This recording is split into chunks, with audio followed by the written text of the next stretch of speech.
Hey everybody, this is Chuck Marone with Strong Towns. I am here in our nation's capital. Let's see, Washington Monument right there.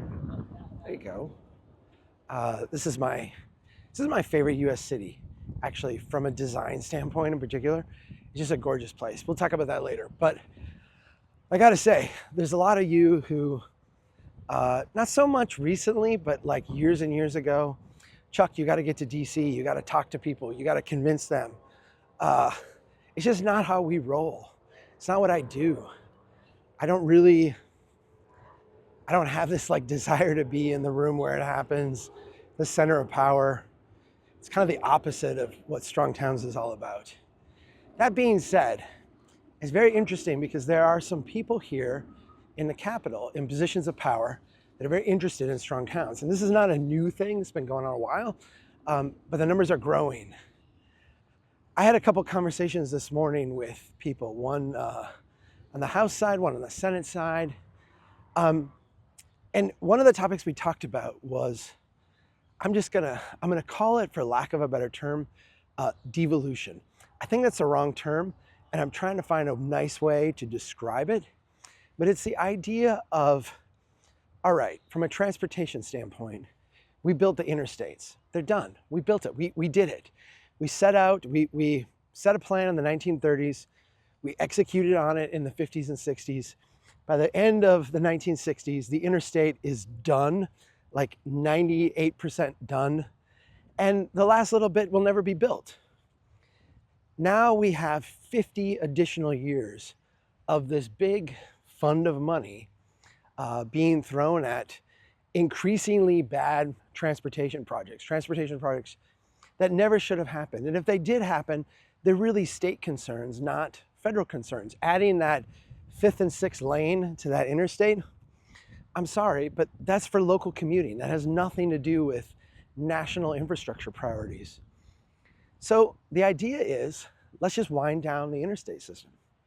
Not the system, let's keep the interstates, but let's wind down the building and construction of this. Let's reduce the gas tax down, the federal gas tax, down to what would be needed for maintenance. And let's just be done with this thing, right? Like, we built it, it's done, it's successful, yay, celebrate. Let's do a really good job maintaining it. But transportation is really a hyper-local thing. Let's devolve this power and devolve this responsibility down to state capitals. Okay, I think this is what we should do, right? I'm gonna acknowledge right up front, there's a lot of difficulties with this, right? There's a lot of things that would freak people out, right? The first one is that we have, in a really destructive way, intermingled, someone's taken off in a helicopter. We have intermingled transit funding and highway funding. And we've done this in a way where instead of getting good transit projects, we get transit commuter projects. We get basically like highway-esque transit projects that don't build wealth, projects that don't really connect places, projects that connect park and rides to core cities, because it's all based on, I mean, you give a system that is designed around the needs of commuters a lot of money, and what do? They feed commuters. I think we're gonna have to work through that issue, because the big transit projects now are all funded out of DC. And the reality is there's more money at the local level to do this, especially when you use a value capture model. Anyway, we're gonna have to work through that. The other concern is that if we don't give states money to do transportation, we're not going to get a good interstate system. And I just reject that notion. I mean, it's really not true. Sure, there may be states that take care of their interstates better than others. I mean, that's true today, right? Like, we see that today as a reality. But if we're giving states money to maintain the interstates, we're taxing that at the federal level, we're giving it to states, and we're saying, this is to maintain your interstate system. I've got no reason to believe that this won't be done like reasonably well. I think the third issue, and this is the one that is a little bit pernicious, is that highway funding is a good way for, and I say good in air quotes, a good way for the federal government to, in a sense, dictate priorities to local governments. You want that highway money? Well, here's our expectation along with that. You want money to maintain your interstates? Well, here's what we're going to require for you in order to do that and make that happen. Some of these things make a lot of sense, right? Like we want you to have a speed limit at this point. We want you to have, drug alcohol level or whatever provision at this point. We want you to have a drinking age at 21.